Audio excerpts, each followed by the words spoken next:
guys, welcome to the Master Passive Income Coaching Sessions. My name is Dustin Heiner, and I'm here to help you learn how to quit that JOB and never work that JOB, that just over broke job again. Now, these are the Master Passive Income Coaching Sessions where I'm going to be teaching you specific topics on top of the normal podcast. I want to just give you as much information so you can be successful in your real estate investing. Okay, now let's jump into today's session and see what we're going to learn about today.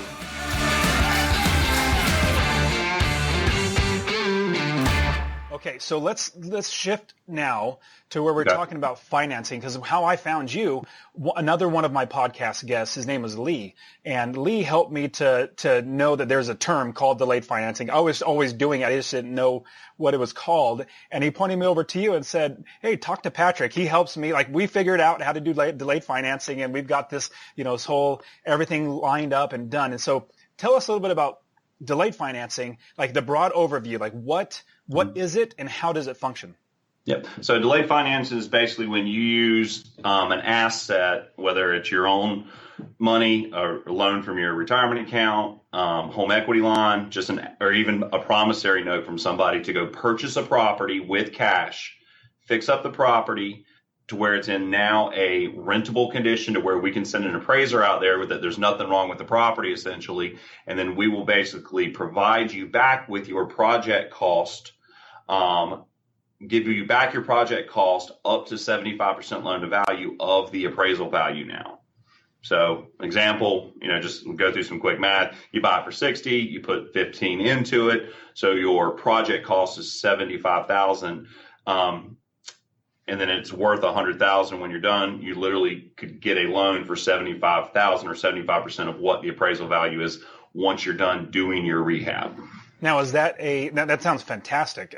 Is that a normal mortgage, like a 30-year fixed, 15-year fixed? You just pick whatever type of mortgage you want and it's just a jump in? Regular 30-year fix. That's great. So is there, because it's delayed financing, or the style of financing is different than just a normal mortgage where you buy, are the points different, or is there more, the interest rates higher just because of the type of loan? Is it similar? Yeah, well, there's an adjustment because it is considered a cash out because you now own that property free and clear because you used another asset to buy it, because the key with delayed financing is there cannot be a lien against the property when we refinance it. So we literally have the attorney do a title search. There can be no liens against it. So it is a adjustment in the pricing of a cash out. So it's a pricing mechanism essentially. So it is a higher rate than what a purchase, if you just bought it straight, if you just did a purchase transaction, you would get a little bit better pricing than it being a cash out. Got it. So let's walk through it step by step. So number one, let's say I have cash, let's pause that. Not a lot of people have a lot of cash. So let's say they have their home equity, their equity in their home, and they want to do a cash out refinance. Would they start with you to do a cash out refinance? So if on their primary residence, a couple of things they could do. They could borrow equity from their house, which, yes, you could do a cash out refinance, which guidelines right now with certain credit scores let you pull up out to 85% on a primary residence, 85% of the appraisal value on your primary. Or if you have a good rate, because rates were lower a couple of years and you don't want to change the difference there, you can go get a line of credit from a local bank and basically just have your line of credit. There are some banks that are actually going all the way up to 100% of the value of your property right now, and you could use that line of credit for your, per se, business. Let's just call it a business of buying rental properties. You would basically borrow the money from the home equity line to purchase let's just say our subject property that we're talking about. So that way the lien is actually against your primary residence and not against the property we're going to do the delayed financing on. That sounds great, because I've done this many times where I bought properties with cash, but then I had to wait 6 months, seasoning. So before I can actually pull the money out, and I didn't do delayed financing. I just literally had to wait and then have an appraisal come through and all that sort of stuff. So tell us a little bit about the thinking that now we don't have to wait. Like, why do we not have to wait 6 months like we normally would? Right. That's the good caveat with the delayed financing. And the whole thing is there's no lien against the property. That's what makes the delayed financing, because literally, we've got people that have come in, bought it, fixed it up within 2 to 3 weeks. We started our process of getting the appraiser out there, did our paperwork, and they had their money back in about 15 to 20 days. So the good part is with delayed financing, they can take that same, just say it's the home equity line, because what happens is if we see that it's borrowed money, which your home equity line is borrowed money, even though it's your own asset, we pay the home equity line back, which pays it back to zero, and then you can go do it again. So as quickly as you can acquire them, get them rehabbed, we get the appraiser out there, we can get the money back in your pocket. And so generally, just say a 45-day time cycle from start to finish, you can roll that, 4, 5, 6 times a year to get it within a 12-month time period. That's great. So are there more lenders out there, more mortgage brokers that do this, or is like a specialty niche that only a few of them know how to do it? I mean, it's available to everybody. I mean, me and Lee, the gentleman that you referenced, we probably about 5 or 6 years ago kind of went through. So I'm a true mortgage broker. So it allows, I have different investors, which is good because especially working with investors, we have lots of different options. We kind of presented this to one of our investors. Hey, if we go at it from this perspective of, putting the project cost onto the settlement statement, will that still qualify for delayed financing? And we put it through and they were absolutely fine with it. It fit into the guidelines. So it's available pretty much. It's just somebody's got to be able to understand it and know how to do it. So I've really, we've made it our strong point for the last probably 6 years of which investors are okay with it, and because here's the guidelines that it fits into. So do you have a few different, like you don't just have one bank that if they just say no, you're kind of out of luck. Do you have other banks or other investors that would be able to be okay with it? Yeah, being a broker, I'm literally signed up with 50 plus banks, but we do business with about 5 of them on a normal daily basis. And we haven't had any issues with any of them. Oh, that's great. Very, very cool. So delayed financing sounds fantastic. Now, do you have any other thoughts since you do mortgages as well as you work with investors at the same time? So delayed financing is one tool in an investor's tool belt of how to build the business faster and build it well. Any other thoughts of how we can invest and use mortgages in a creative way that we would normally not have, like just regular mortgage or delayed financing? Is there something else that we could look at or maybe think of? Yep. So here's the things with, delayed financing. The most financed mortgages you can have right now for Fannie and Freddie is 10 finance mortgages. So once you've done this and you've got 10 finance properties, you're kind of up, okay, what do we do now? So at that point, we basically kind of switch gears, and there are what's called debt service ratio loans, where they literally use the cash flow of the property to support the transaction. So they don't actually get into your personal liabilities and what your income is, because these are now structured as commercial transactions. And you literally will hold them inside of an LLC. Now, you're still going to personally guarantee it, but you will now hold it inside of an LLC, and it's based off of just the cash flow of the property. And there's no limitation of how many of those you can do. And you can do them as individual properties, or you can do a blanket over multiple properties and literally create yourself mini REITs. And you can get 30-year fixed rates on those. You can also get ARMs and, those kind of products. That's terrific. Now, because I've done blanket loans in the past where you definitely, the bank requires that the properties be put into an LLC. So it's in, bank's or the business name. So right now, I really like how you said that they do have 30-year loans, because that was my question, was because the one that I have, it's a 5-year fixed, and then they renew and they do another 5-year fixed. So it just constantly changes. And I'm not sure, I'm not the biggest fan of that, because, something might happen, market crashes, whatever, yep. And rates just skyrocket. So I'm not a big fan of that. And I'm not a big fan of just adjustable rate mortgages in general. So I personally like being a single family home investor, a 30-year fix. I know exactly what's coming out of my pocket, or out of the tenant's pocket, because they're paying the bill. So if I do, like I do have, let's say 4 properties that are in a blanket loan right now, and if I wanted to refinance it to a 30-year fix, so I just bring it to you and say, hey, these are the 4 properties. This is how much profit it makes. Help me out. Yep. Basically, we just do all appraisals on all 4 of them. You can actually pull the cash out of them also if you wanted to. Depending on credit score and loan amounts can determine how much we'll lend you. But you literally could take all those properties, put it to where you have one mortgage payment every single month. It includes taxes, insurance, everything like that. And it's just securitized by all 4 pieces of those properties. That's great. So if anybody has any properties that do not have any liens, like a home equity loan, a regular mortgage, like if it's basically a free and clear without any liens on it, you can lend money on that property.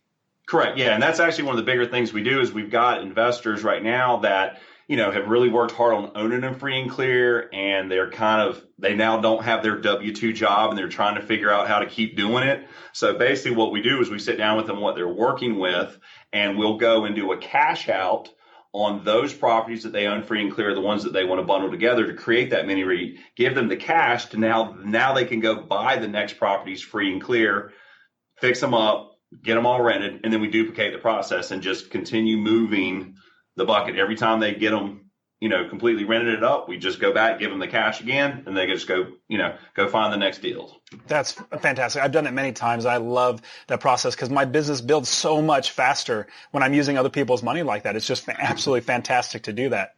So any other types of tips or thoughts of how to get financing and be able to use somebody like you, Patrick, to, hey, I can't get, I didn't get, or I'm not able to get a regular mortgage or something like that. But what, any other options that come to mind? No, I will tell you that a lot of the banks, they're captive to their rules. They have their overlays. So, of course, being a broker, I'm a strong advocate of brokers because we do have multiple options that can get things accomplished. So, if the deal makes sense and you've got you paid your bills like you should have, and your credit's at least decent, and you've got some assets to work with, there's generally a way that a broker can find a way to get it done because the capital markets have really come back over the last couple of years of trying to put their money to work, and they're being really aggressive with their rates. It's not like it's 15, 16%. You're down literally, without getting into rates, you're generally about 2% to 3% higher than what you could get a 30-year fixed for going full doc. So it's not crazy rates by any means. Yeah. For a cash out loan, somebody might say, well, I know I could get a mortgage for 3.5%, 4%, 5%, whatever it might be right now. Why would I want to pay 2% more? Well, it's just that's what it costs in order to do a cash out. It's totally different ball of wax for banks. They're seeing cash come out. So yeah, I think that's absolutely terrific. So what are your thoughts of, with the blanket loan? If somebody had, I don't know, let's say 20 properties and they have 10 of them that are free and clear, is there any limit to how many properties they can put under a blanket loan? No, it's unlimited. The bigger the loan amount also, the better terms you're going to get. So sometimes it's better, and that's where we kind of go through the properties.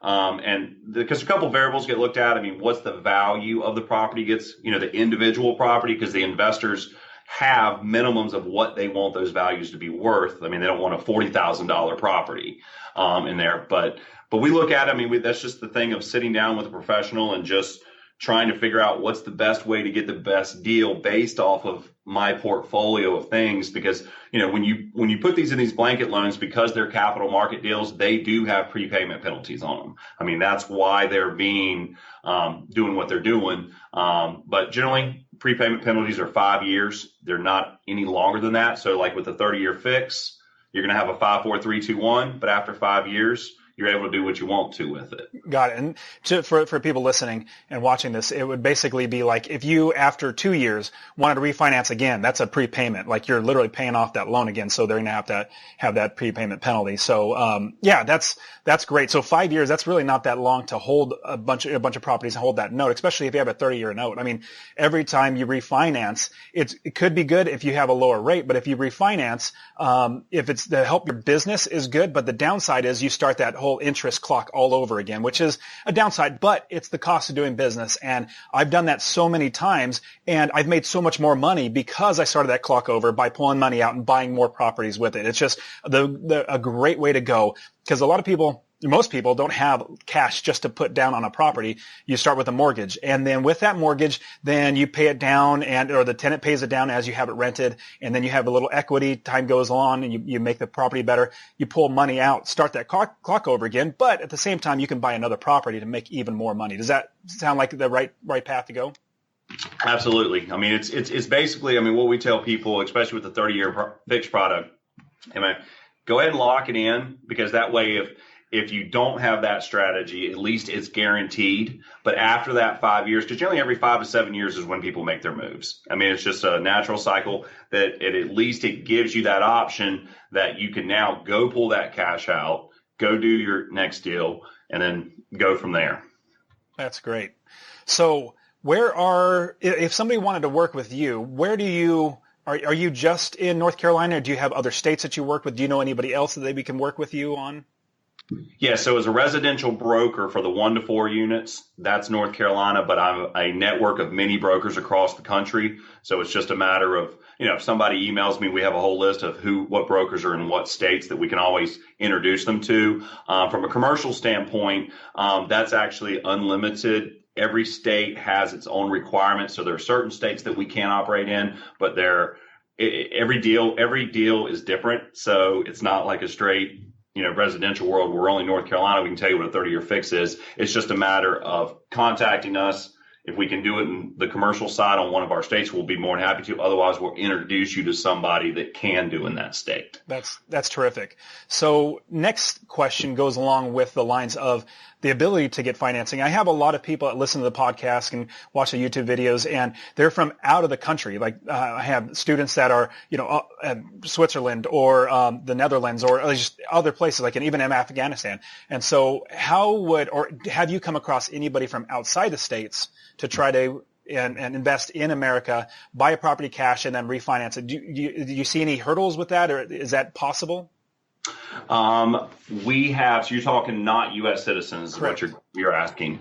On our residential side, I can tell you that we do have loans for foreign nationals and ITIN loans and stuff like that. So those are available for financing because you can only do those as investment properties and second homes.